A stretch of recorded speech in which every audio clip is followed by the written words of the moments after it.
Muchas gracias por la invitación, muchas gracias Estefanía. Y utilizando parte de las palabras de la decana, uno tiene que entender el espacio universitario como un espacio de reflexión donde se encuentran distintas posturas y ojalá salgan propuestas, ideas y planteamientos que sean parte del crecimiento de nuestro país. A mí me solicitaron un tema que en la medida que lo comencé a desarrollar dije voy a tener que tomar una lista distinta porque después van a ver las conclusiones, que era básicamente en qué medida la ley de fomento forestal tenía una aplicabilidad respecto a la restauración minera. Dentro de un contexto general,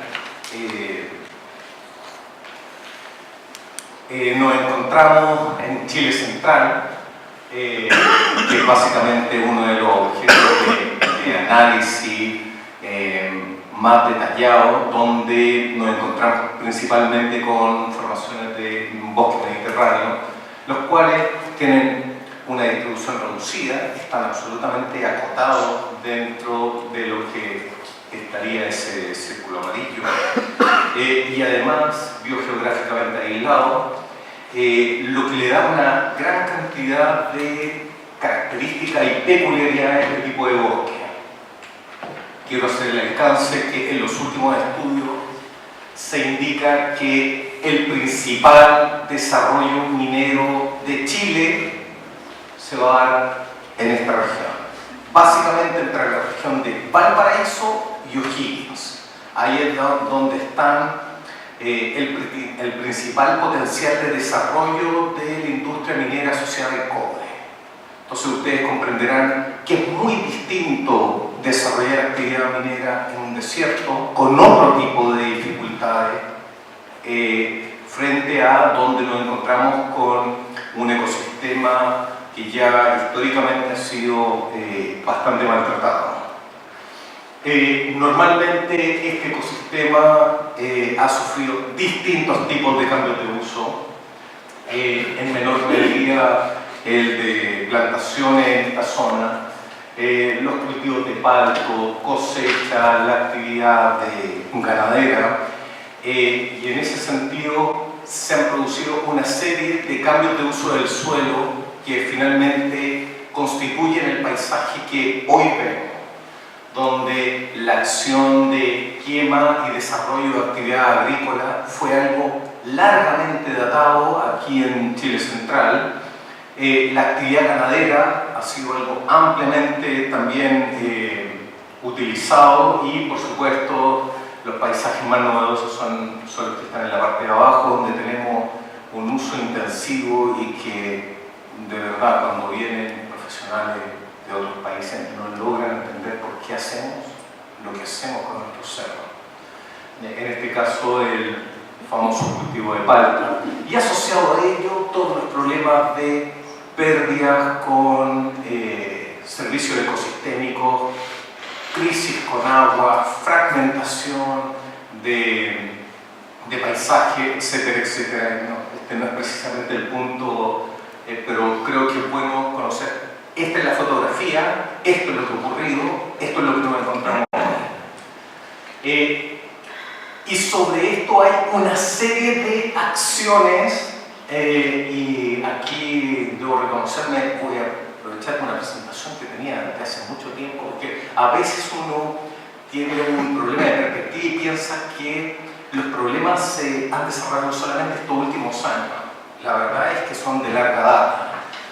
Principales acciones que han afectado, que están afectando hoy activamente al bosque nativo es la expansión urbana, donde básicamente las ciudades van consumiendo nuestros recursos forestales. La expansión urbana que está largamente detallada respecto a las ciudades y hoy ya ni siquiera se centra solamente en Santiago, lo vemos en Valparaíso, Viña del Mar. O sea, las ciudades son unas verdaderas manchas que van consumiendo parte de nuestro patrimonio natural. La habilitación para terrenos agrícolas, y en este caso ni siquiera estamos hablando de los sectores de de alta pendiente, la habilitación de terrenos para agricultura, la habilitación de terrenos para agricultura,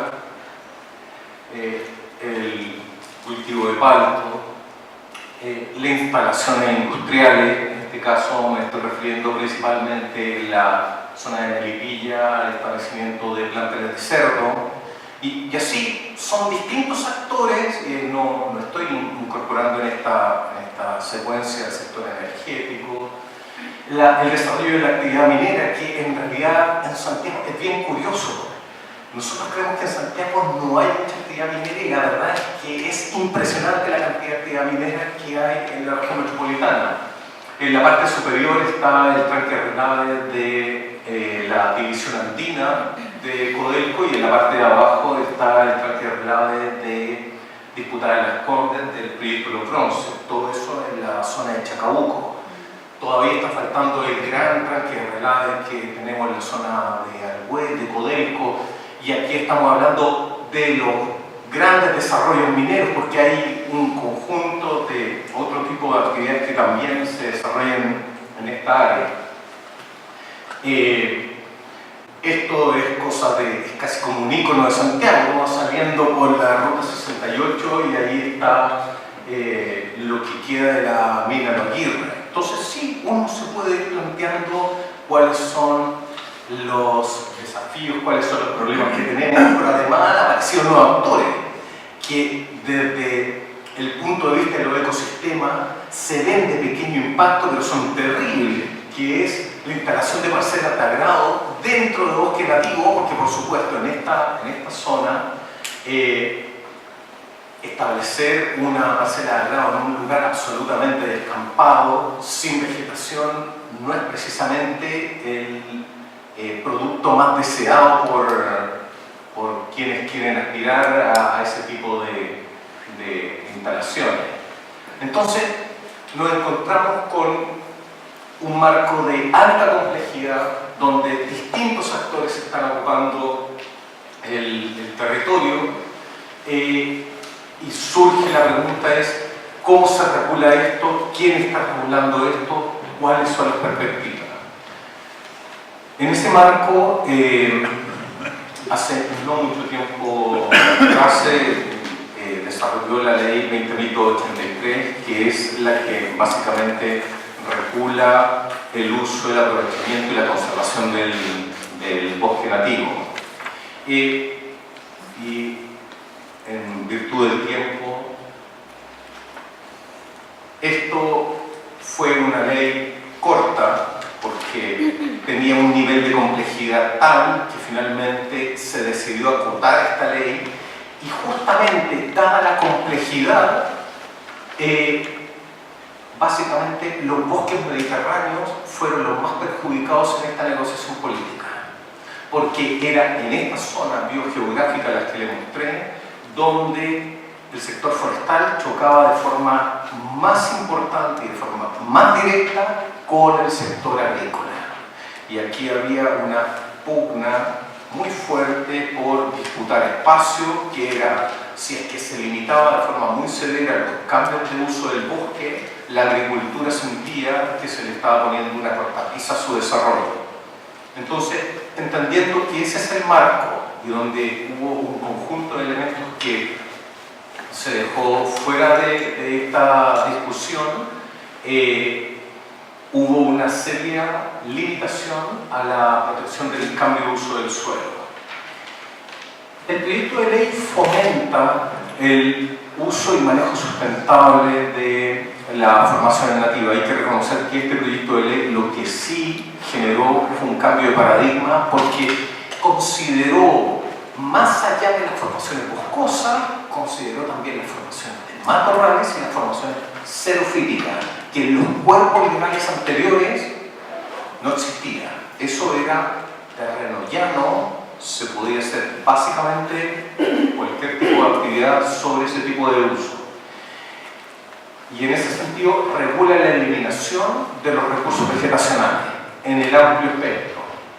Ahora, si efectivamente la ley de bosque nativo es una herramienta que permite la restauración de áreas eliminadas por actividad minera, aquí entra en vamos a decir, una cierta disonancia. Porque en términos concretos, los proyectos productivos, yo ya les mostré que hay algunos que aquí pasan por lado porque nadie se imaginó, por ejemplo, lo de las parcelas de agrado, cómo iban a poder insertarse dentro de esta matriz, pero los proyectos industriales normalmente están regulados, y aquí estamos hablando de minero, energético, grandes proyectos inmobiliarios, obras viales, sí están regulados, y la restauración del patrimonio dañado para los que ejecutan el proyecto es una obligación legal. No es una decisión de si es que me parece bien voy a desarrollar una restauración. Lo que sí, y es un punto a considerar, que está considerada la restauración como reforestar o revegetar los elementos más notables, por llamarlo de alguna forma, de los componentes arbóreos principalmente, pero no hay una visión necesariamente sistémica de lo que se perdió. Normalmente están principalmente acotados a las especies arbóreas y subsecuentemente alguna especie acompañante. Entonces sí, si hay algo sobre lo cual tenemos que poner un énfasis es que probablemente, noticia en desarrollo, el gobierno en este momento está desarrollando una propuesta de modificación de la ley de bosque nativo, donde uno esperaría que en una ley de bosque nativo 2.0 hubiera una visión más sistémica de nuestros recursos y efectivamente frente a distintos proyectos sí hubiera una mejor aproximación. Muchas gracias por la invitación.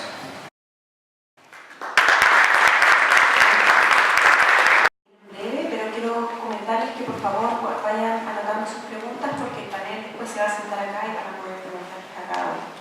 O sea, a continuación, Luis Van der Lee de Oceana.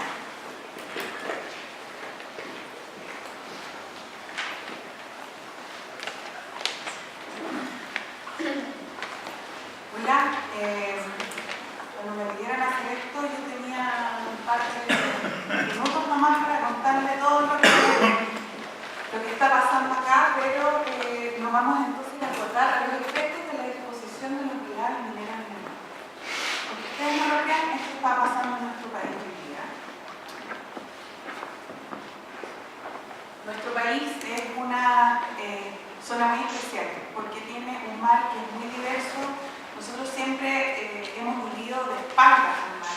Eso es algo que me contaron acá en la facultad de agronomía y estudios veterinarios acá. Y siempre nos decían, bueno, el mar no es algo que está muy estudiado. Hay un montón de especies que ya están en estado de vulnerabilidad y nadie sabe que están ahí.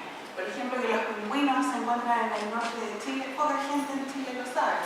Estas son especies que muchas veces se ha hablado del valor ecosistémico y hemos tratado de poner un valor para la compensación. Eso es lo que ha hecho hoy día la minería en nuestro país. Pero ahora a nivel mundial se sabe que la compensación no es uno de los caminos porque el pingüino de Humboldt, por ejemplo, tiende al infinito. Esa fórmula ya no existe porque cada día ese pingüino va subiendo de precio porque es inútil. También nuestras costas dependen mucha gente depende de esto, casi 1 millón de personas depende directamente de las actividades que se hacen en el mar. Esto también es el suelo de Chile, aunque no muchos piensan que es así. Chile en algún minuto fue el tercer productor de pesca en el mundo. Hoy día somos el 8º, pero tenemos un mar tan rico que podríamos volver a ser el tercero. Somos uno de los pocos beneficiados con el cambio climático y hoy día hay muchas especies que sí, efectivamente se están recuperando, pero hoy día el 60% de la pesquería en Chile está bajo colapso o sobreexplotación. Esta es una fuente de trabajo que debemos cuidar y para eso debemos entender qué pasa en los océanos del mar. O sea, en los océanos océanos de Chile. Acá es una zona de ballenas, donde vienen a alimentarse, porque la corriente del Humboldt, que es la que pasa desde la Antártida hasta acá, permite que nuestro océano sea uno de los más ricos del mundo. Hasta Perú, hasta Ecuador, más o menos llega la corriente del Humboldt, y bueno, Chile y Perú son los que tienen la potencialidad de dar de comer a aproximadamente 2 millones de personas. Y bueno, estas actividades se pueden encontrar a lo largo de todo Chile, y además que tenemos diversos ecosistemas, son muy específicos. Esto, por ejemplo, es en Juan Fernández, muy distinto a lo que se ve en las otras costas de Chile. Y los estudios que nosotros hemos hecho han ayudado a comprender lo que hay en el océano. Ustedes tienen que entender que Oceana es una fundación medioambiental que tiene ingresos y nuestro financiamiento viene de Estados Unidos. Año a año nosotros tenemos que tratar de hacer ciencia en este país para entender y para poder contribuir en cosas tan específicas como son la línea base de los proyectos, para poder entender qué es lo que pasa en el mar, porque en Chile en realidad no se sabe. Entonces, ¿cuáles son los principales efectos que tienen hoy día los relaves en el mar? Eso es lo que nosotros hemos estudiado. Y bueno, lo hemos hecho porque hemos tenido que presionar de cierta forma a las empresas a que hagan un plan de cumplimiento. Eso es la CAP, que es la única minera hoy en día, es una minera de hierro que está en Huasco, que hoy día está depositando los relaves en el mar. Nosotros, en conjunto con FIMO, también pusimos una denuncia de la superintendencia, y hoy día ellos están estableciendo un plan de cumplimiento para trasladar este relave hacia la tierra. Entonces, ¿cuáles son los impactos que se han encontrado en 40 años de estos depósitos de relaves en el mar? Hay un impacto medioambiental, obviamente, sobre la actividad pesquera y sobre la salud humana, que se puede explicar bastante rápido. El impacto en la actividad pesquera, bueno, esto es lo que se sabe a nivel mundial. Por ejemplo, las embarazadas y los ancianos no se les recomienda comer atún porque ellos pasan por un proceso de bioacumulación. Entonces, por ejemplo, el langostino es el más de la escala trófica más baja, y esto es lo que yo quería explicar acá. El mar en Chile se divide, y en todo el mundo se divide en la zona demersal, que son los pescados como la pescada, la merluza común, la corvina, y hay una zona también que es pelágica, que es donde están los jureles, las anchoetas, y esos pescados duran como un año, tienen 1 año y medio de vida más o menos. Pero los demersales logran tener, porque ellos viven más a esa profundidad, en el talud pueden durar hasta 10 años. Entonces lo que pasa con estos peces es que ellos se van comiendo a los peces más chiquititos, y eso hace que ellos acumulen muchos metales pesados, y eso es la bioacumulación. La bioacumulación lo que hace es que finalmente el atún, que es los tiburones, que son de la escala trófica tope, ellos tienen grandes concentraciones de mercurio y metales pesados en su organismo, y por eso cuando uno los consume tiene un gran efecto, sobre todo sobre las embarazadas, que tienen un efecto sobre la formación del niño. Este es el relave que hoy día, hace 40 años, se está depositando en Huasco. En su momento colapsó, y después trataron de tirar una manguera más hacia profundidad. Eso no lo permitió el gobierno, y nosotros ahora estamos tratando de que esto no vuelva a suceder en Chile. A nivel mundial, esto sí es un gran problema, no porque se esté haciendo, esto es la única parte donde se hace, es en Noruega, en un espacio muy reducido, y en Papúa Nueva Guinea.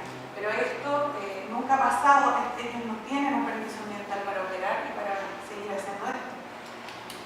Entonces, lo que nosotros hemos encontrado, no solo nosotros, después les voy a contar sobre una ciencia que se ha hecho en Chile al respecto, es que hay una alteración física del fondo marino, hay una reducción en la composición y la abundancia de la diversidad de las comunidades marinas. Nosotros tenemos un robot que logramos ir hasta los 600 metros, y el robot partió en Huasco, siguió por lo menos 15 kilómetros hacia adentro del océano, y no había absolutamente nada, no hay nada. Y también hay una toxicidad directa por los metales pesados contenidos en los relaves mineros hacia las especies. Y la bioacumulación, que es otro problema que hace muy difícil estudiar en esa zona, porque los centros de atención ahí son básicos, entonces generalmente se van a otros centros asistenciales cuando ya tienen mayores problemas. Entonces, el impacto en la salud humana, en Chile hay un mínimo y un máximo de mercurio y otros metales pesados por legislación para vender especies, pero esto solo se toma en los supermercados, no en las ferias libres, es imposible tomar estas muestras. Entonces, en realidad no sabemos cuántos metales pesados estamos consumiendo. Muchas de las zonas donde se extraen incluso pueden ser en frentes de ventanas o otros lugares donde hay realmente una contaminación que nos puede dañar la salud. Los filtradores, que son todos los locos, los choritos, las machas, ellos lo que hacen es filtrar absolutamente todo y depositar en su organismo metales pesados. Entonces, por eso es tan importante que hoy día nos demos cuenta de lo que está pasando. Estos son resultados que se han dado por la misma empresa, que los resultados de las concentraciones de metales en pescados y mariscos de la bahía de Chapaco, que es enfrente del cuerpo, dan cuenta de que en los peces y en la calle merluza hay una mayor concentración de metilmercurio y en los mariscos y pescados se observa mayores concentraciones de cadmio en choritos y lapas y arsénicos en langostinos amarillos. O sea, los metales pesados hoy día en esa zona están mucho más altos que en ninguna otra zona del país. Esto también se ha encontrado en mejillones, también se ha encontrado en ventanas y es un efecto directo. Lo que quería mostrar yo a ustedes de los demersales y los pelágicos es que en Chile todo lo que pescamos es muy cercano a nuestra costa. No hay, entonces todo lo que llega directamente al mar queda ahí mismo, y ahí es donde Chile se pesca. Más en profundidad pesca la industria, pescamos otro tipo de recursos, pero los recursos que más acumulan están mucho más hacia la costa y por eso es tan importante para la salud humana poder ver esto. Yo entiendo lo del atún, que es a nivel internacional, esta bioacumulación, pero la merluza no, y absolutamente todos los otros están ligados a lo que nosotros hacemos en nuestro país. Entonces, bueno, estos son, voy a ir un poco más rápido para poder, pero estos son los principales elementos que está utilizando y que hoy día encontramos en nuestro océano en Chile, específicamente en las zonas donde hay desembocaduras de alguna actividad minera. Y los efectos en el medio ambiente, bueno, han sido determinados por primera vez después de 40 años en un estudio FIPA que hizo su pesca. O sea, eso también nos ha dicho la Subsecretaría de Pesca a mí, ¿por qué nosotros estamos subsidiando los estudios que tendrían que hacer la misma minería o otras áreas como la salud? Y este estudio fue sumamente caro, fueron 200 millones de pesos que se hicieron y la conclusión fue que efectivamente ese relave tenía que salir de donde estaba. El problema nuestro es que ahora hay una segunda parte y el gobierno no quiso financiar. Entonces ahí estamos peleando para que se logre financiar. Bueno, ¿y qué está pasando? Que hoy día todos estos son los proyectos mineros en la zona central y hay un aumento de producción y acumulación de relaves, pero hay menos espacio. Entonces hace 5 años, 6 años más o menos, nosotros nos alertaron que había una posibilidad del gobierno para poder, por esta ley de cierre, que encarecía mucho el costo de las mineras, de poder depositar todos los relaves que venían desde la zona central al mar. Según ellos era para reducir costos, pero ¿cómo vamos a sacrificar nuestro océano para eso? Entonces nosotros incluimos en la ley para que esto fuera prohibido. Fue muy difícil pasarlo porque los senadores siempre decían, bueno, pero si no hay investigación, ¿cómo sabemos que es malo? Es obvio que es malo, bueno, ya tenemos el caso de la CAP.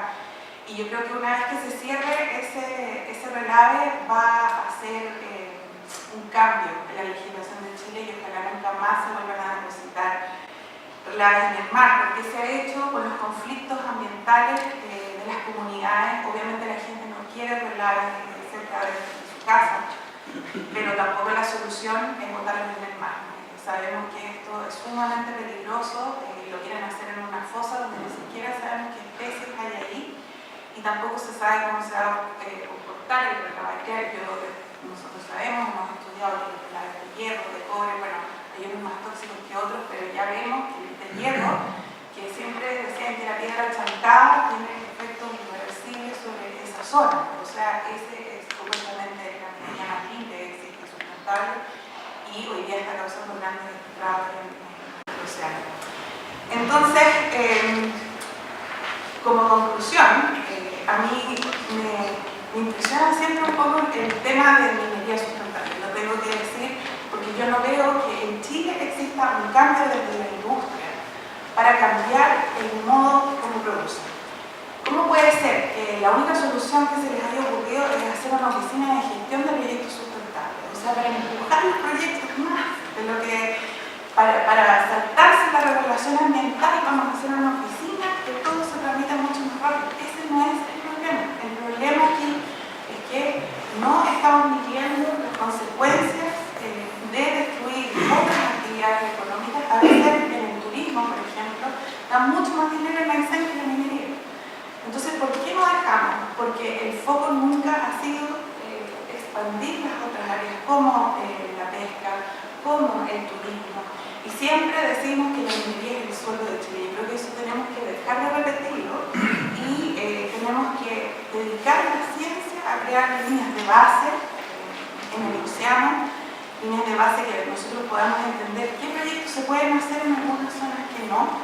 Tiene que haber una planificación territorial. Hoy día en cualquier parte de Chile, si a mí se me ocurre, puedo hacer un puerto y una planta desaladora. Yo creo que falta mucho el rol sistémico, como los bosques, las montañas, están unidas al océano. Y todo eventualmente va a terminar ahí. Entonces, bueno, yo agradezco que me dejen hablar en este tipo de seminarios. Pero yo creo que la visión que tenemos hoy día, y sobre todo desde la industria, es nosotros estamos apretándolos para que cumplan. No ellos están creando una visión sustentable sobre el desarrollo del suelo de Chile. Muchas gracias.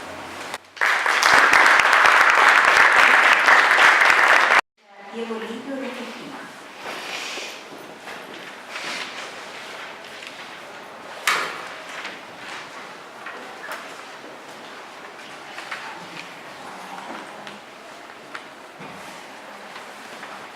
Yo siempre tengo problemas para hablar en el podio porque no me veo, así que el secreto está de ya no me ven.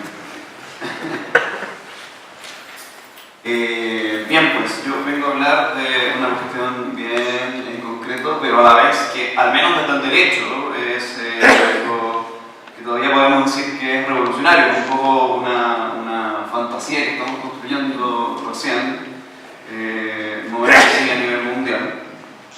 Y quería partir por contarles que hace algunas semanas estuve discutiendo con un conocido acerca de si las bicicletas deberían transitar por la vereda o por la calle. Yo soy partidario de que las bicicletas transiten por la calle. ¿Por qué? Porque uno cuando sale a la calle como peatón asume riesgos distintos que los que asume cuando sale a la calle como automovilista.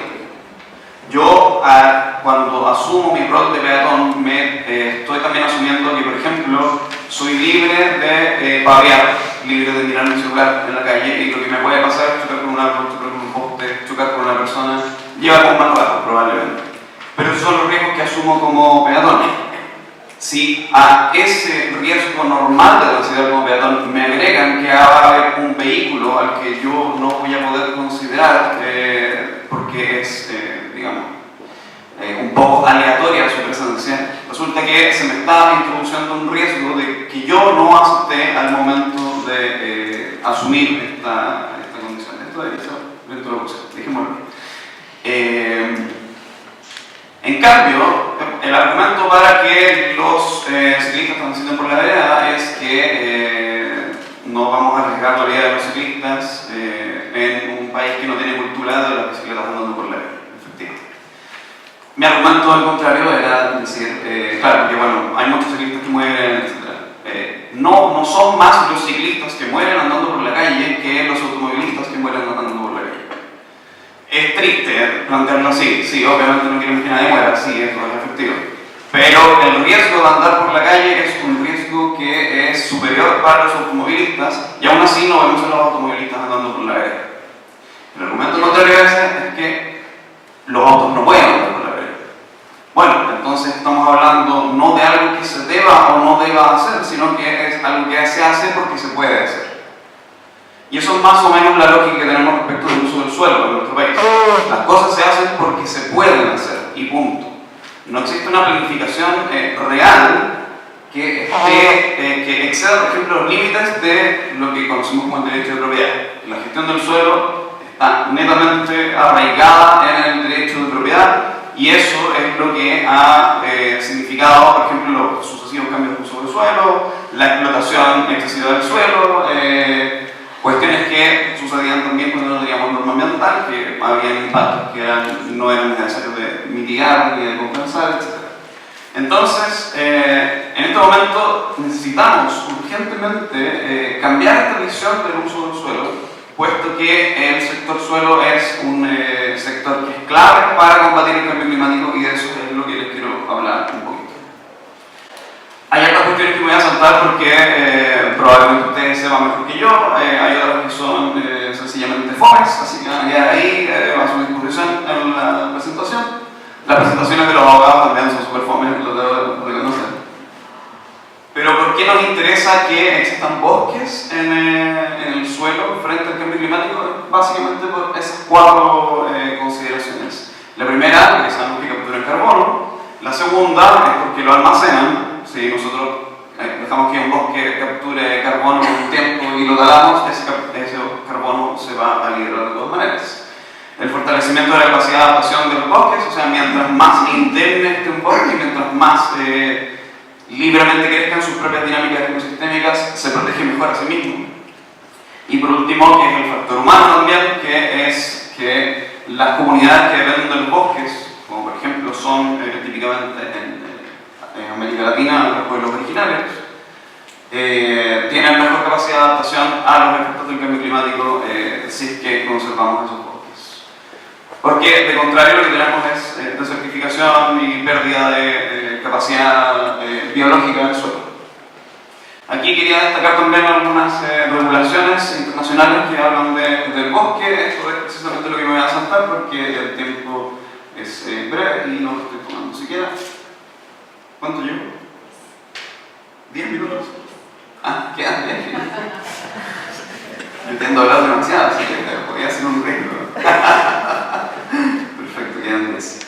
¿Qué nos importa? También sobre diversidad biológica, habla sobre las especies que podemos encontrar en un bosque. La Convención para la Protección de la Flora y la Fauna es también conocida como la Convención de Washington, es como nuestro convención marco de qué es lo que protegemos cuando tenemos un sistema de áreas protegidas, eso es básicamente, y tenemos una declaración de principios hecha en el marco de la declaración de Río también sobre el desarrollo y conservación de los bosques. No voy a entrar en detalle en eso porque la verdad es que no es necesario, es para dejarles en claro que tenemos una preocupación internacional sobre los bosques, más allá de exclusivamente el cambio climático. Y también tenemos una preocupación interna sobre los bosques. La tenemos en la ley de bosques. La ley de bosques es básicamente una ley de fomento forestal industrial. La ley de bosque nativo. Y tenemos particularidades como por ejemplo que estas son las leyes que crean la institucionalidad que protege los bosques, que es la CONAF. Todos saben cuál es la dualidad o la triste historia de CONAF en relación a sus competencias y su gestión, y todavía eso, casi 100 años después, todavía no tiene solución, y creo yo que es imperioso que se sea.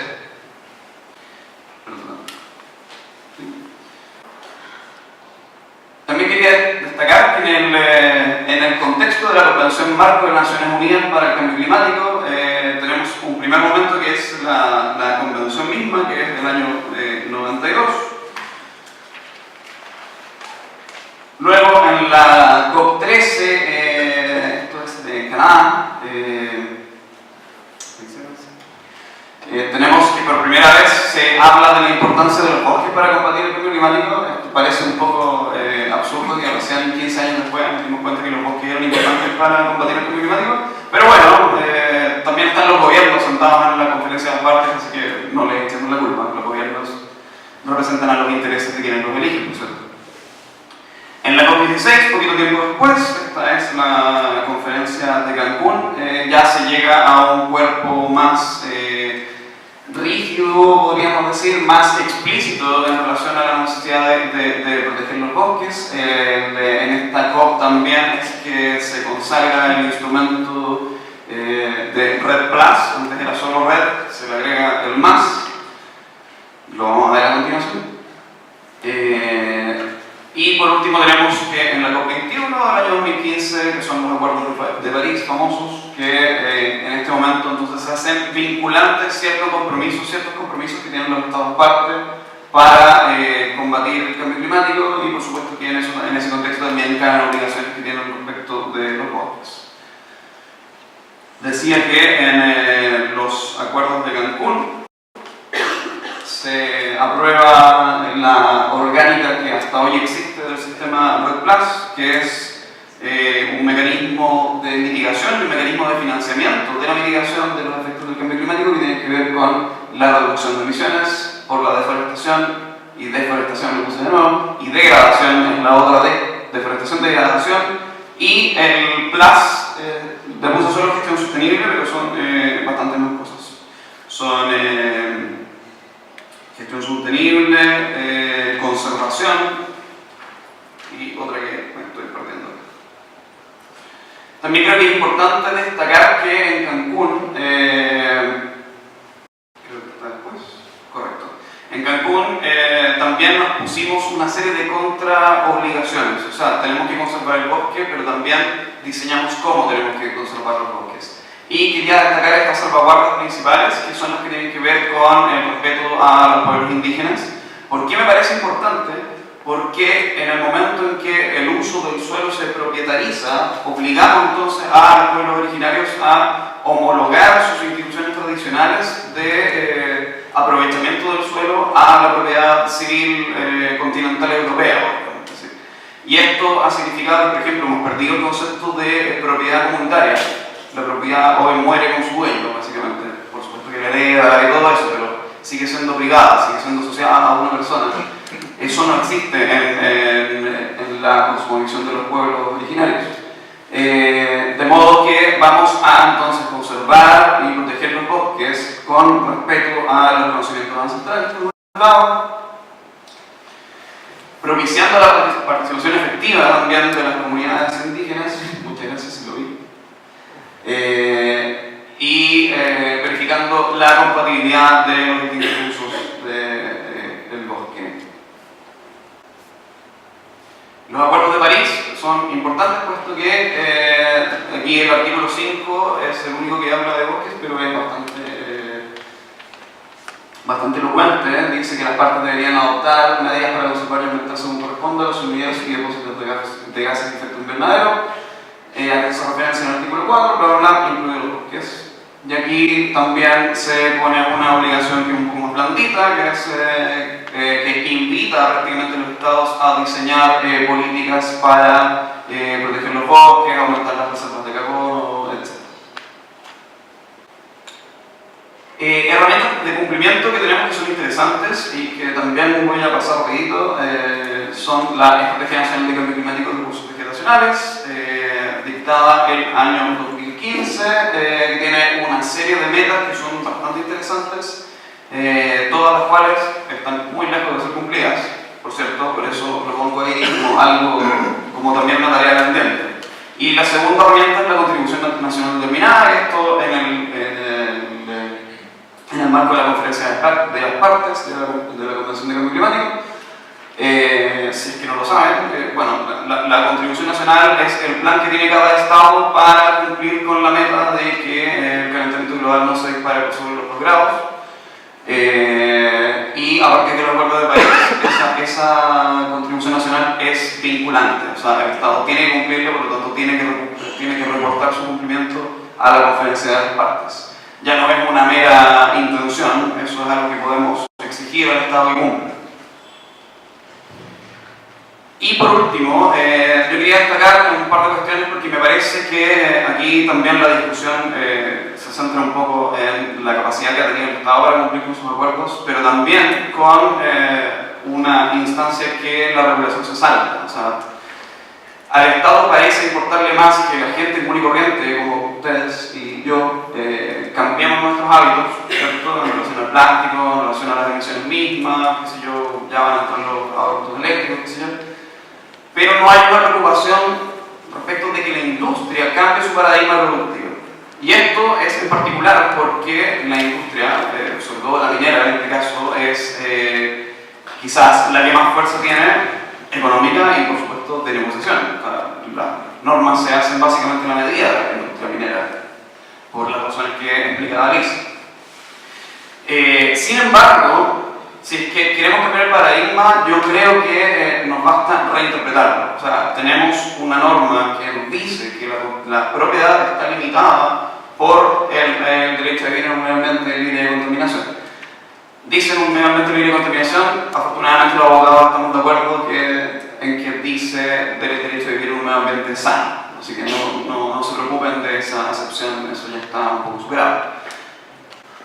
La propiedad entonces tiene básicamente 4 límites, antes reconocíamos solo 3. Los abogados civilistas, los profesores civilistas reconocen el derecho ajeno, la legalidad y la función social. Derecho ajeno es que mi derecho termina donde tiene el suyo, ¿cierto? Función social es que lo que sucede, por ejemplo, con la expropiación. Yo tengo un derecho de propiedad y aquí necesita pasar una calle por la que transita mucha gente, por lo tanto voy a limitar su propiedad. Y la legalidad, que puedo hacer con mi derecho de propiedad lo que no está prohibido, básicamente. Ese es mi límite.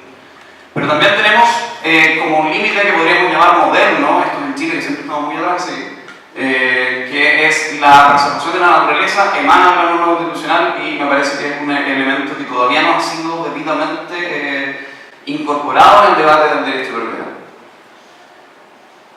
Entonces, antes no era tan ilógico llamar a la ética de la industria, por ejemplo. Ahora también tenemos un rol ético de cómo se interpreta la propiedad y los derechos que emanan de ella, que son básicamente la libertad económica. Tenemos oportunidades de que sea así, de que la industria incorpore compromisos que elevan su estándar ético frente a la conservación de los bosques y, por supuesto, frente a las obligaciones que tenemos todos, no solo el Estado de Chile, todos somos el Estado, deberíamos estar todos en línea ayudando al Estado a que cumpla también, y eso es lo que uno podría exigirle a la industria. Tenemos oportunidad de exigirles mejores medidas de compensación, por ejemplo, que exista un plan de que por cada industria, por cada faena minera existe un bosque real, no una plantación. A través de la medida de compensación o los acuerdos voluntarios. Vienen pronto, están todavía en discusión las reservas privadas, como incorporadas al sistema del Estado, ese es el problema. Porque hoy en día usted, si tiene un predio, podría hacer una reserva privada perfectamente. Estaría dentro de los límites de la propiedad, pero no hay nada que se lo impida, porque se puede, básicamente. O sea, usted podría tener un predio para decir, esto se llama reserva privada y yo no lo voy a tocar. O más aún, lo voy a conservar. Yo estoy seguro que haya corregido esa última palabra que dice conservación. El derecho real de conservación es una ley bastante reciente, del año 2016, que trató de suplir el hecho de que todavía no existían reservas privadas y lo que hace es establecer un derecho que es similar al usufructo, por ejemplo, o a la hipoteca, por ejemplo, en que yo, dueño de un predio, puedo destinar una franja o todo el predio para conservación de ese predio y ese derecho se refiere a los demás derechos que yo pueda establecer sobre el mismo sitio. Es totalmente infrautilizado, solo ha sido utilizado en casos bastante chiquititos. Todavía la industria lo mira con malos ojos, porque no se sabe cómo operar, no se sabe cómo se inserta en el sistema de evaluación de impacto ambiental, pero las oportunidades están y lo que esperamos, por supuesto, es que las tomen. Eso es todo. Muchas gracias.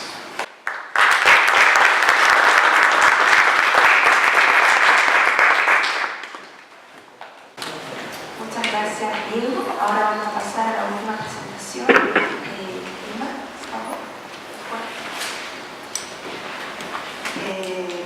agradecer a la Facultad de Ciencias Forestales la invitación que nos han hecho a Centro Bonoso, porque hemos trabajado mucho en nuestra operación, y contarles un poco que esta presentación la vamos a hacer de manera compartida con mi asesor de biodiversidad, Juan Sánchez, pero voy a mostrarles ahora un poco los contenidos de esta presentación.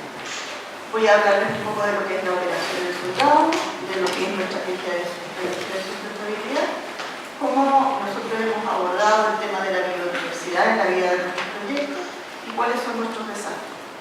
No es fácil pararse acá después de escuchar a los anteriores expositores, pero si yo no creyera en que la actividad minera puede efectivamente tomar un rumbo de sustentabilidad, creo que estaríamos siguiendo caminos oscuros, así que creo que es muy... prefiero tener un camino más esperanzador a los días, ¿ya? Así es que vamos a contarles por qué es la operación Acción. Nuestra operación, además de ser una operación minera, se inserta en la cordillera del Melón, en un sitio prioritario para la preservación de la biodiversidad a nivel regional, en la región de Valparaíso. Tenemos una propiedad que alcanza prácticamente las 8.000 hectáreas y donde 2.200 hectáreas son ocupadas por la actividad minera que desarrollamos. El resto de la superficie son formaciones vegetacionales y afloramientos rocosos. Esta es nuestra área de influencia. La operación El Soldado ha convivido desde fines del siglo XIX con actividad agrícola.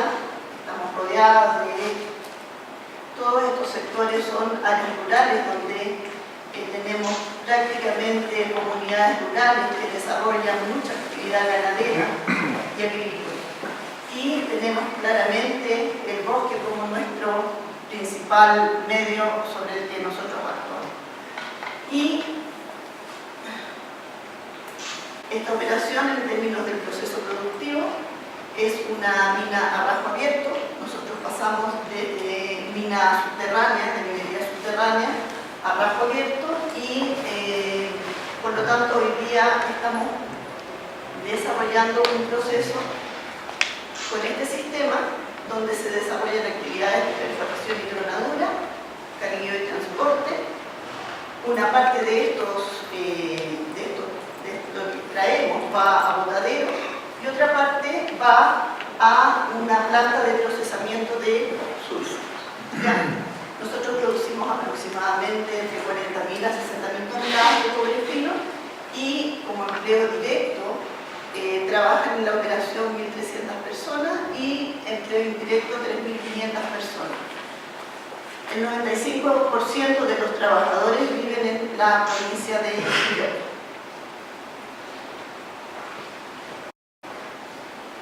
Nuestra compañía en marzo de este año, en marzo del 2018, formuló y nos impuso una estrategia de sustentabilidad para el año 2030.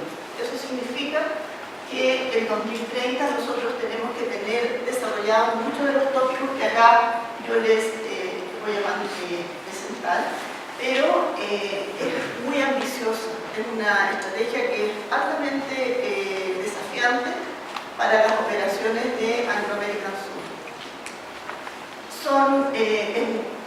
Tenemos planes que son a 5 años, en donde se considera una estrategia que tiene como pilares la educación, la salud y bienestar y calidad de vida de las personas. Otro que tiene biodiversidad, cambio climático, agua. Y nosotros acá responsabilidad como cadena de valor ético en las políticas. En el aspecto de comunidades prósperas, en aspectos de educación, nos solicitan lograr que las escuelas de las comunidades anfitrionas tengan un desempeño dentro del 20% superior de las escuelas estatales a nivel nacional. En cuanto a salud y bienestar, cumplir con los objetivos de la ODS 3 de salud en comunidades anfitrionas, que es un estándar más. Y en calidad de vida, crear y respaldar 5 empleos fuera del sitio por cada empleo en el sitio. Esto quiere decir de que debemos tender a no generar dependencia tampoco, sino que fortalecer capacidades en las comunidades para que las personas puedan desarrollarse en otros ámbitos y no exclusivamente esta dependencia que generan las empresas mineras en las localidades donde se instalan, en donde generan, a veces las comunidades pierden la identidad de lo que son, pierden su vocación, porque generalmente la actividad minera les ofrece mejores condiciones. La idea es precisamente que se desarrollen otras capacidades en la comunidad para no generar estas dependencias. En términos de la biodiversidad, se solicita lograr un impacto positivo neto en materia de biodiversidad en todo Angloamérica y particularmente en nuestro sitio, en nuestras operaciones. En cuanto a cambio climático, reducir las metas de las emisiones de los gases de efecto invernadero en un 30% y mejorar la eficiencia energética en un 30%. En cuanto a agua, tenemos como meta también reducir un 50% la captación de agua fresca en regiones con escasez de agua. Y a continuación, Juan les va a contar respecto de cómo hemos abordado el tema de biodiversidad en la vida del proyecto. Nosotros con Juan trabajamos hace mucho tiempo en materia de biodiversidad en la operación y claramente para nosotros el tema es un tremendo desafío permanente porque tenemos que hacernos cargo de lo que ha sido el pasado. Cuando uno observa el soldado, puedes ver que efectivamente todo lo que ustedes describieron, el efecto antrópico de las actividades que rodeaban esa zona, han sido muy devastantes. No pretendo decir que con la llegada de la minería eso mejoró, claramente no. Pero efectivamente la posibilidad de haber limitado el acceso al bosque por parte de las mismas personas que allí vivían ha provocado un cambio importante que es el que nosotros queremos potenciar y seguir desarrollando.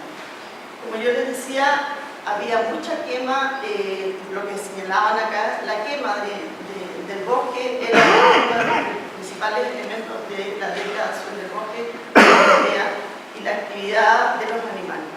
Hoy día estamos en ese desafío y Juan ahora les va a contar un poco respecto de cómo estamos trabajando ya en concreto los temas de biodiversidad. Gracias. Buenos días. Juan Sánchez, de formación en ingeniería forestal, de acá de la Universidad de Chile, así que me siento como hace tiempo de pero me siento como en casa. Un poco más les voy a mencionar un poco qué hacemos nosotros allá en la universidad, pero también antes. Hablar del esquema. Seguramente esto lo han visto en distintos libros, ¿no? Que nosotros estamos ubicados en la cordillera del Melón, un sitio prioritario de conservación de la biodiversidad. Pero ¿esto qué es? Es que hay una alta riqueza y que se da también por la distribución que tienen la especie acá, por la condición biótica y abiótica. Esto es lo que quiero decir un poco. Acá en este esquema es por la exposición y también por la gradiente de humedad, lo cual hace que nosotros presentemos en términos de flora alrededor de como 250 especies. ¿Ya? Y este hábitat también igualece alrededor de 100 especies de fauna. No separemos al bosque y la fauna, porque es irregular, por eso nosotros siempre agrupamos todo esto como biodiversidad. Dentro de este bosque en el cual nosotros estamos insertos de la operación, tenemos 18 especies en categoría de conservación de flora, en el cual una de las características para que lo conozcan es el velloto del norte. El velloto del norte también es una especie que está declarada monumento natural, o sea, no la podemos tocar, tiene la misma protección que una araucaria universal. Pero también tenemos otras especies que están en su límite norte de distribución. Por ejemplo, tenemos el lingue y el canelo. Entonces, dentro de nuestro diseño de proyectos tenemos que hacernos cargo. No afectar estos sectores, ya que las medidas de compensación para los bosques hidrófilos, en realidad, tener éxito no es garantía y además es muy costoso. Así que privilegiar no afectar esos sectores. Y también acá pueden ver la fauna que tenemos en registro. Por ejemplo, ahí el gato colocolo, el gato huiña, ahora hay un programa para la protección del gato huiña, porque están desapareciendo estos terrenos. Y que están dentro de la operación que se ha logrado, por lo que decía Emma, de que está guarecido el sector, estamos hablando de 8.000 hectáreas. Dentro del nombre del seminario estaba la ciencia forestaria en el desarrollo de la planificación minera. Acá nosotros les queríamos presentar un poco de que al final nosotros estamos dentro de toda la vida de un proyecto de la ciencia forestaria. Desde la concepción del proyecto, a través de la identificación de sitios, los recursos destinados, pero el desafío que tenemos cada uno de nosotros en esta etapa es la identificación oportuna de algas o ecosistemas sensibles. Si esto no lo haces en esta etapa, te vas a demorar en tu proyecto años. Consideren que un proyecto de minero va entre 5 y 8 años entre que empieza a operar. Y el tema de los ecosistemas sensibles te puede afectar en 2 años más. O sea, cuando tú necesites tu proyecto, a lo mejor ya no lo necesitas. Lo otro obviamente es del diseño.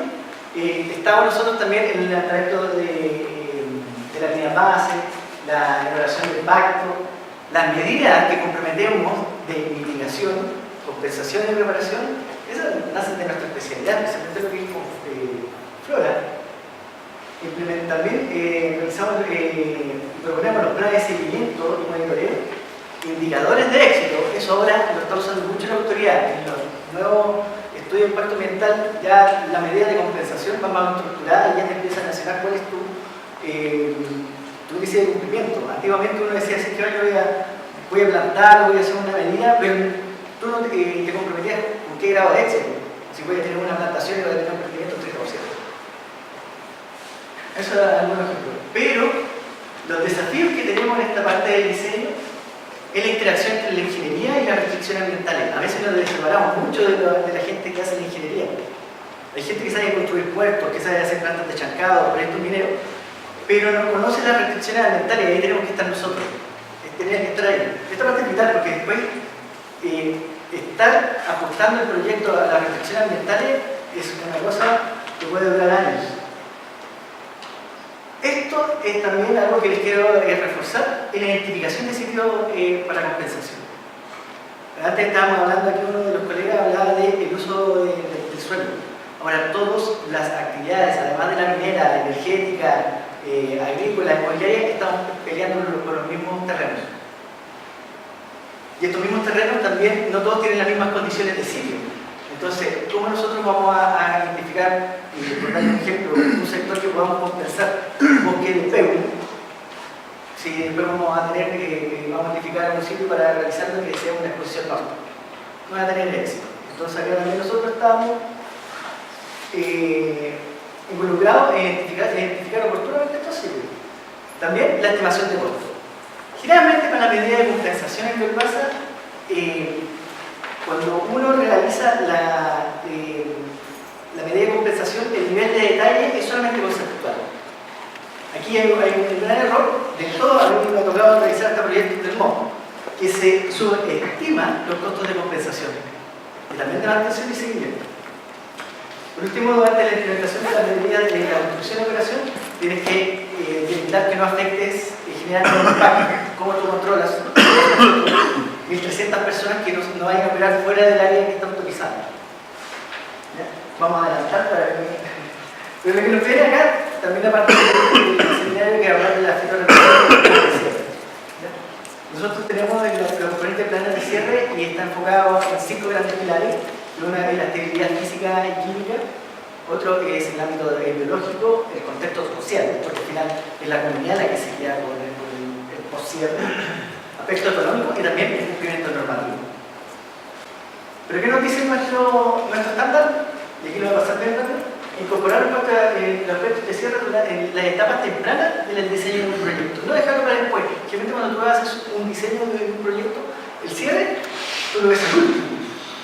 Pues tú tienes que ser parte inicial. Lo otro es que en el caso del soldado hay una operación que empezó, que tiene registros de 1820, que se empezaron de explotación minera. Entonces tú te tienes que hacer ahora cargo de pasivos que no estaban regulados antiguamente, que son proyectos del 1950, antes que hubiera la ley de base mundial. Tienes que también mantener la visión de cierre independiente del cambio administrativo y de propiedad. Por ejemplo, el soldado ha pasado por distintas propiedades. Ahora ya no hay, pero antes estuvo Exxon, estuvo también otra anterior, la francesa. También es importante aquí el considerar la participación ciudadana. Son ellos los que tienen que definir después el uso del suelo que tú le vas a destinar a esos sitios. Actualizar también, porque estos diseños de cierre no son estáticos. Tú no lo puedes haber hecho 50 años después y no revisarlo. Tú lo tienes que ir revisando, ya que las expectativas de la comunidad, cambio normativo o implementación de nuevos proyectos te hacen modificar todo tu plan de cierre. Entonces siempre tienes que estar actualizando. Como dijimos también, fomentar el desarrollo local para no generar dependencia. Considerar también esto, escenarios prematuros de cierre, hay cambios tecnológicos. Hay variables de precio, de finanzas te puede adelantar mucho el cierre. Bueno, ya tienes nosotros que estamos en restauración, primero que nada tenemos que identificar esto. La visión de cierre, ¿qué uso de suelo? De suelo le vamos a dar.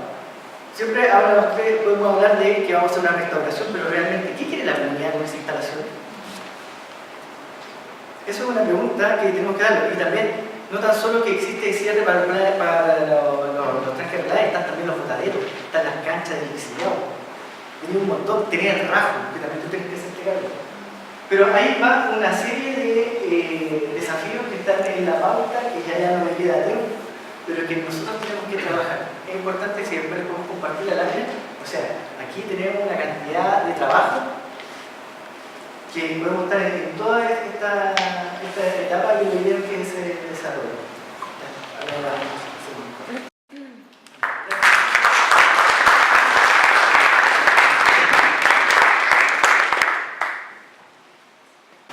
Gracias Juan y Emma. Aprecio además las palabras de Emma. Quiero contarles que nos costó encontrar en un principio a alguien desde la industria venir. Yo creo que quiero hacer la mención de eso. Es un gran desafío y apreciamos que hayan venido. Así que ahora los quiero invitar a que se sienten acá. Vamos a abrir para preguntas del público. Ojalá que partan presentándose. Pueden venir acá a hacer la pregunta, nombre, y que definan a quién van a preguntar cada una de sus consultas.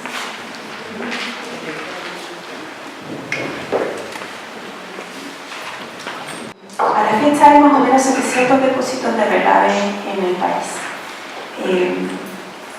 ¿Tienen alguna idea o comentario sobre el plan Adopta un Relave de la Subsecretaría de Minería? A pregunta abierta. Bueno, hay que mirar a los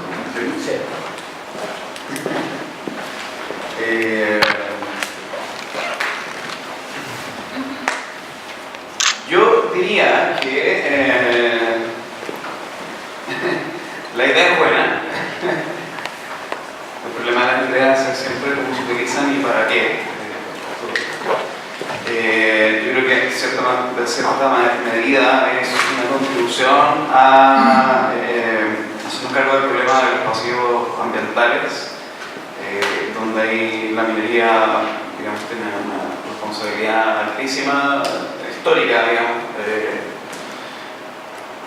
Y creo que frente a situaciones como las que se vivían en la comuna de Higuera, donde se pretende instalar el proyecto Dominga, donde el cual estamos peleando junto a Oceana, se da el hecho de que la minería da identidad primero a una comunidad que solía ser, por ejemplo, agrícola, que tenía otro tipo de uso de suelo. Llega la minería, se le cambia la identidad a esa comunidad la minería se va, deja botado el vacío ambiental y la comunidad sigue clamando por más minería. Eso es la higuera al interior, podríamos decir. Y mientras que en la costa, esta tierra de nadie, donde el Estado no ha funcionado, no ha llegado bien, donde la industria llega de acuerdo a las condiciones del mercado, básicamente, cuando le conviene. Entonces tenemos la comunidad de la costa, precisamente en Punta de Chor, por ejemplo, que se erige en torno a un programa, a una iniciativa sustentable de explotación de las áreas marinas. Genera identidad, ¿no es cierto? Genera identidad, genera un proyecto sostenible en el tiempo y llega una nueva minera, de nuevo cuando le conviene, a instalar un proyecto que probablemente amenace esa forma de vida. Y resulta que aquí tenemos el engaño del balance, porque, claro, Dominga va a dar empleo a no sé cuántas personas, que son X más que las personas a las que le da empleo en la pesca. Pero tenemos un reemplazo de las actividades económicas, entonces, como que es una por otra. Van a trabajar 20 años en la minería, mientras que esta gente que es menos, pero va a trabajar cientos de años, ojalá, en la extracción de los pesqueros. Yo creo que el problema del plan, entonces, es como más bien debería ser un poco, bueno, aspiremos a que sea obligatorio, que una nueva empresa minera tenga que hacerse cargo de un relave, puesto que efectivamente ya no vamos a tener suelo para meter los relaves, y tampoco, si perdemos suelo para meter los relaves, tampoco vamos a tener suelo para hacer restauración ecológica, para hacer turismo, para hacer todas las cuestiones que supone que queremos hacer, para también diversificar la matriz económica. Yo creo que el problema entonces de cómo funciona la minería es un poco más profundo en ese sentido, pero no descarto que la idea sea positiva, hacerse cargo de un relave que hoy en día nadie tiene la responsabilidad de hacerlo, el Estado probablemente, pero demanda de papel.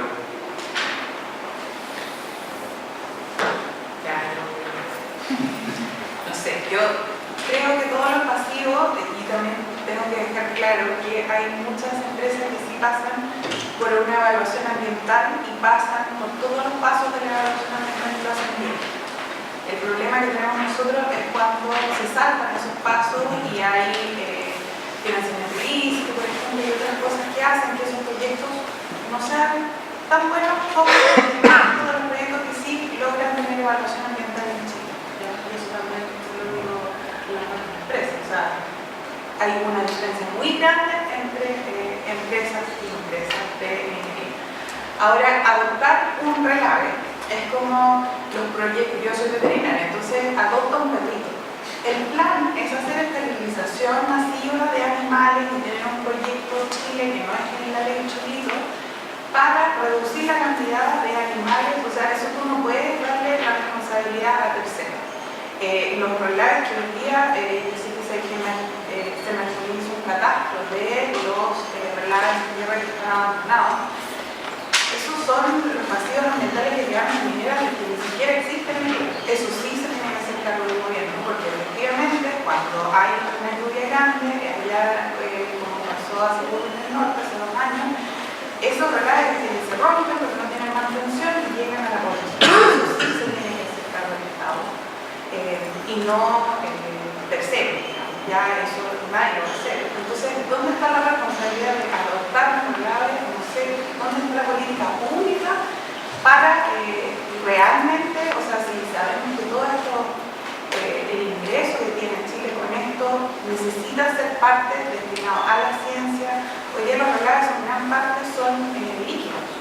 ¿Cómo no vamos a poder reducir esos relaves en volumen y que la única idea que se pueda formular es que tiremos los océanos? Eso no puede ser. O sea, aquí tiene que haber ciencia, tiene que haber investigación.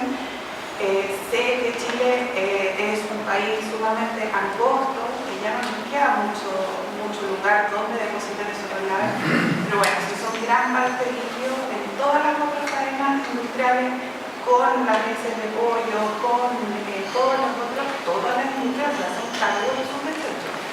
Y bueno, la ley de cierre es un paso para poder hacer eso, pero creo que también el Estado tiene que comprometerse con el cierre permanente de esos que están abandonando. ¿Pero acá? ¿Sí? Yo tengo una pregunta para Lisbeth. Todos creo que conocemos la mayoría los planes de mitigación y cierre que se incorporan de forma terrestre, forestaciones, relocalizaciones. Sin embargo, ¿existe experiencia o alguna noción de mitigación o plan de cierre para, por ejemplo, un relave en el mar? ¿Existe o se tiene la idea de cómo hacerlo o cómo se podría hacer? Bueno, en la zona costera, vamos a pensar casos hipotéticos, ¿ya? Los daños que se puedan producir sobre una comunidad de pingüinos, eso es un hipotético. Entonces, los planes generalmente de mitigación que existen son, bueno, esta colonia se acaba, entonces vamos a desratizar otra isla, que no se sabe bien las condiciones que son, entonces ahí van a crecer un montón de pingüinos. Y cada isla tiene un ecosistema muy temporario, hay 50 pingüinos allá y 50 pingüinos acá.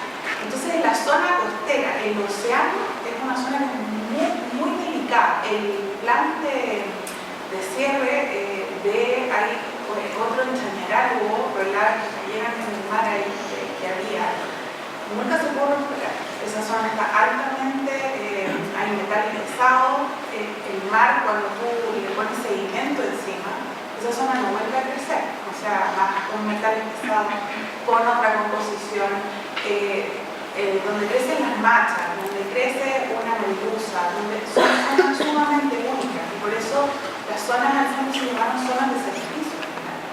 También pasa con la salmonicultura, pero son zonas que al final tú le metiste tanta presión que ya la vida no va a volver a ser lo que fue en ese momento. Nosotros tenemos registros, por ejemplo, de Liguera, en donde hay corales negros. Y son zonas sumamente críticas. Eso, si tú lo sacas, puede demorarse 400, 500 años. O sea, ese coral se demoró más de 4.000 años en crecer. En la zona del océano es generalmente los menos superiores.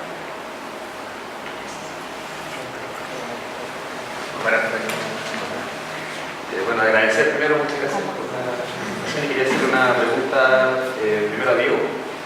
En cuanto a si creen que existe la posibilidad de hablar de la función ambiental de la propiedad en base a la Constitución, porque la protección de la naturaleza se incluye hoy en día en la función social de la propiedad, pero no sé si se ha llegado a un desarrollo doctrinario de poder decir si existe la función ambiental de la propiedad propiamente tal.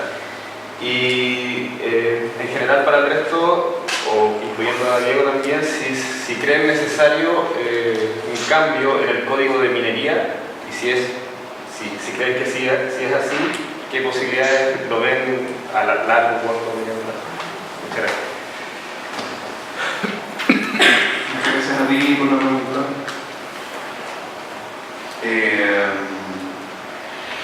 En general son dos nociones que se han dividido en el ámbito tradicional de la propiedad, y ese es gran parte del problema de ello, función social de la propiedad, por el hecho de que tiene sus reglas propias y que es lo que conocemos como expropiación, más bien se manifiesta a través de lo que conocemos como expropiación, se ha restringido para otros tipos de uso de propiedad civil también.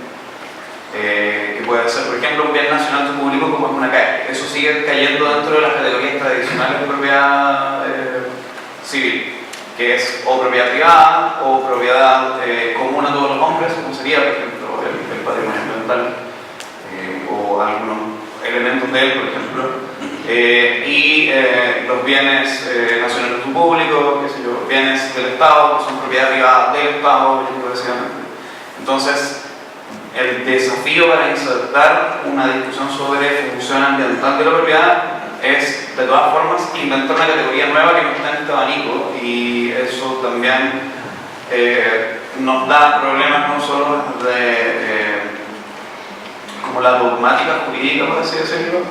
Los abogados tienen problemas para todo.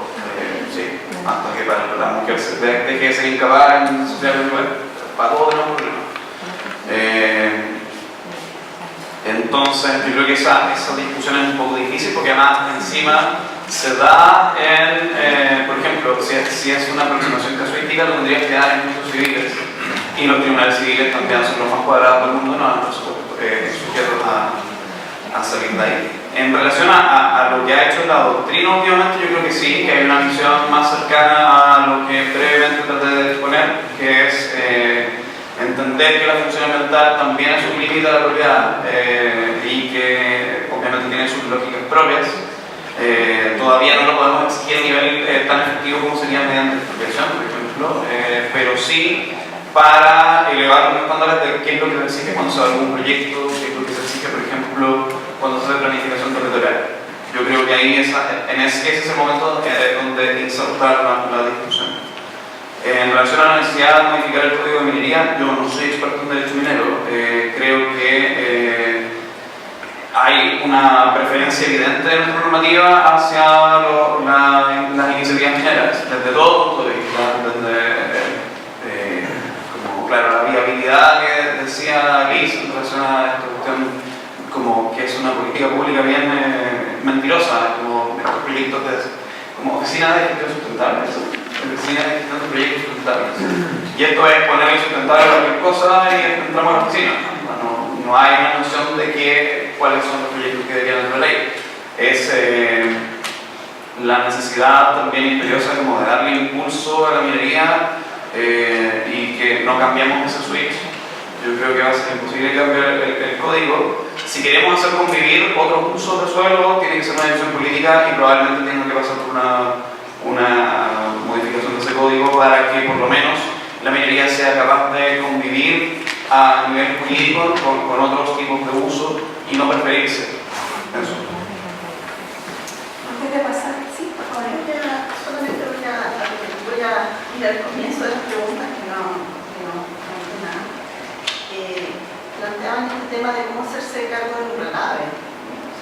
Yo quería comentarles ahí que nosotros como Angloamérica, cuando Angloamérica se hace cargo del área donde hoy día opera, en el caso del soldado, hubo, no sé si conocen, pero en esta operación habían 3 tanques de relave que habían sido operados por empresas anteriores que habían sido dueñas del soldado.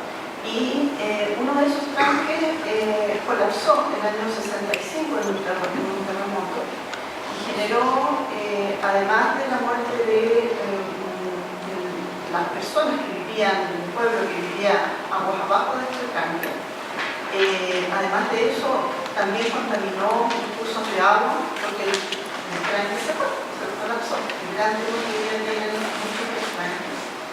Y por lo tanto, esta pregunta respecto de hacerse cargo de los tranques de relave de los pasivos mineros que hoy día tenemos, claramente creo que es un tema de responsabilidad del Estado, porque la compañía o las empresas, tal aquí como comienza este tema legal de la propiedad, efectivamente, en el caso nuestro, como Angloamérica Sur, sí hemos tenido que hacernos cargo de pasivos que han estado y que están en nuestra operación. Y hasta el día de hoy tenemos iniciativas que tenemos que llevar a cabo, pero hacernos cargo, efectivamente. Y además heredar una percepción de la comunidad que piensa que el tranque que hoy día actualmente funciona en el soldado, que es el tranque del Torito, que es el tranque que está operativo, fue construido y que tiene las mismas sensibilidades y que tiene las mismas posibilidades de colapsar. Por lo tanto, nosotros hoy día efectivamente hemos heredado lo que hacíamos y no hacíamos muy bien. A partir de ese episodio, en el año 65, hubo un cambio de legislación en Chile que cambió la forma de construir los tranques de relave. Hoy día los tranques de relave cambiaron de estándar, no sé si lo conocen, pero hoy día se construyen por eje central, en la metodología, y no aguas arriba como eran antiguamente los tranques de relave. Por lo tanto, si ustedes me preguntan sobre la responsabilidad, creo que efectivamente nos hacemos cargo en la medida que tú estás limitado, pero yo no sé si alguien aceptará o alguna compañía, yo creo que es un poco romántico si no hay una política detrás, que alguien vaya a hacerse cargo al norte, un privado, digo, entendiendo cualquier privado, vaya a querer ir al norte y hacerse cargo de lo que es un pasivo minero como el que tenemos en Chile. Yo creo que es una postura bastante romántica. Voy a hablar un romanticismo y que creo que necesita obviamente de políticas mucho más dirigidas a eso. La ley de cierre de faenas mineras hoy día sí nos impone hacernos cargo de toda la operación al momento del cierre. Y cada compañía tiene estándares de acuerdo a sus propias orientaciones. Yo les mostré la política de sustentabilidad de Anglo-American. Y en este caso, esa política se extiende hay toda una regulación hoy día que felizmente para mi gusto está bien que exista, realmente para no tener más situaciones como las que hemos tenido respecto a estos 700 tranques que están en ocupación, que están hoy día sin nadie que se pueda hacer cargo de ellos. Muchas gracias, profesor. Yo creo que a veces cuando los problemas nos superan y creemos que con una aspirina o un antiinflamatorio podemos resolver algo que es de mayor complejidad. Yo ahí voy a tomar parte de las palabras de Diego. Este es otro problema que nos rebota o que nos explota porque no tenemos ordenamiento territorial en Chile. Entonces, el tranque de Relave históricamente se decidió poner donde era más apropiado, donde era más económico, lo mismo con el botadero, el rajo no es un elemento que uno pueda decidir dónde se va a mover.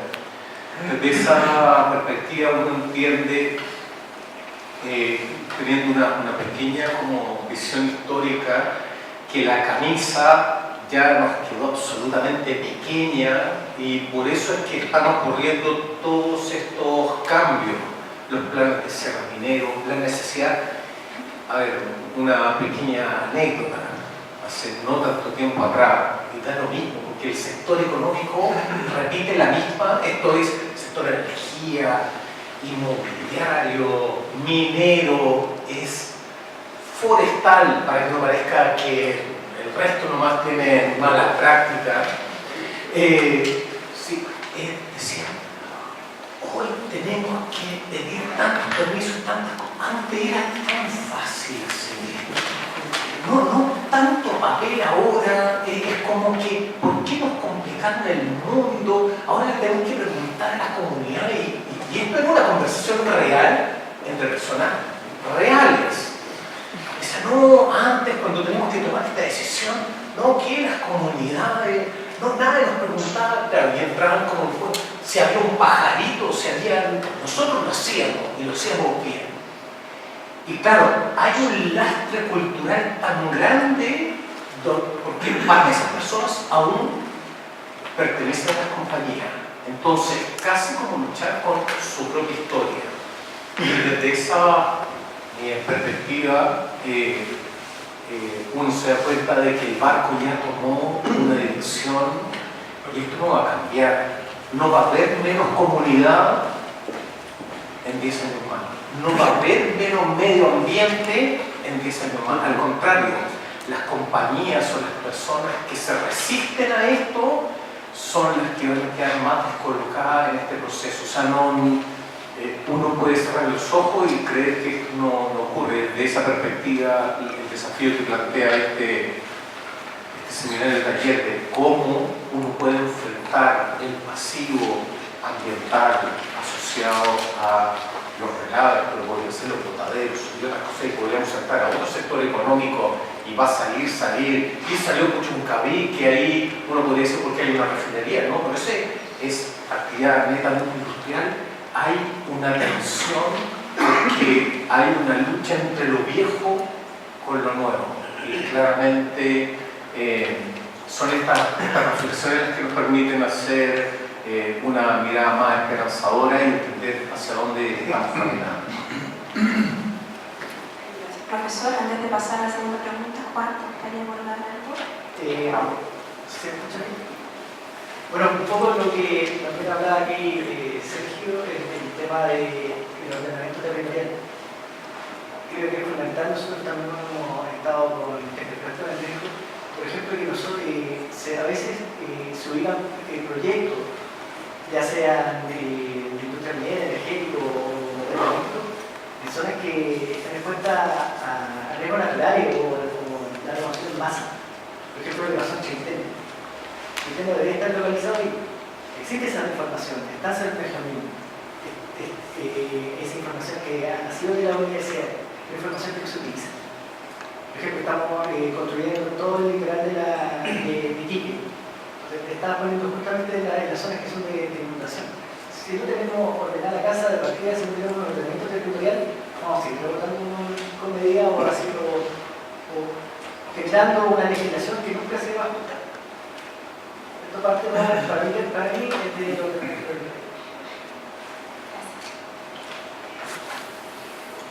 Sí, una brevísima acotación con respecto a eso. El problema no es solo la falta de ordenamiento territorial, el problema es que las reglas de ordenamiento territorial que tenemos también son flexibles para la industria.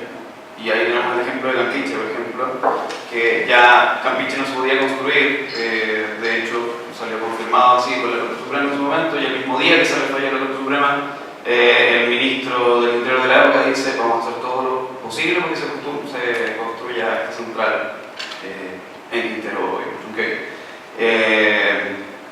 Casos como ese tenemos varios. Justo me había acordado otro que se me olvidó, pero la cuestión es que el cambio de uso de suelo es un procedimiento demasiado fácil, demasiado flexible, se hace ante autoridades políticas, y ya sabemos para dónde voy con eso. De modo que, de nuevo, creo que el problema es un poquito más profundo que solo la falta de... Y el ordenamiento territorial, como dice, nosotros lo hemos tratado de hacer desde el punto de vista de la conservación. En Chile no hay, a lo largo de la costa, más de 4 locales prioritarios de la conservación muy importantes. Y eso se ha distinguido, y cada vez en la zona de Higuera, en el área marina protegida en este uso lleva 14 años, lleva 8 proyectos industriales que se han tratado de instalar ahí. Es la comunidad la que se queda y nosotros estamos tratando de instalar un área para la conservación. Pero no se puede a nivel costero. Cuando se anunciaron que el 44% del mar chileno estaba protegido fueron las islas oceánicas, muy lejos de la costa. Y en Tortel, que es un pedacito de 4.000 kilómetros, logramos que salieron la salmonicultura de ahí, que hoy día es un área marina protegida con el nos costó 15 años de presiones políticas hasta que alguien abrió la ventana y bueno, pero es realmente un trabajo imposible hacer un tipo de ordenamiento o una planificación costera que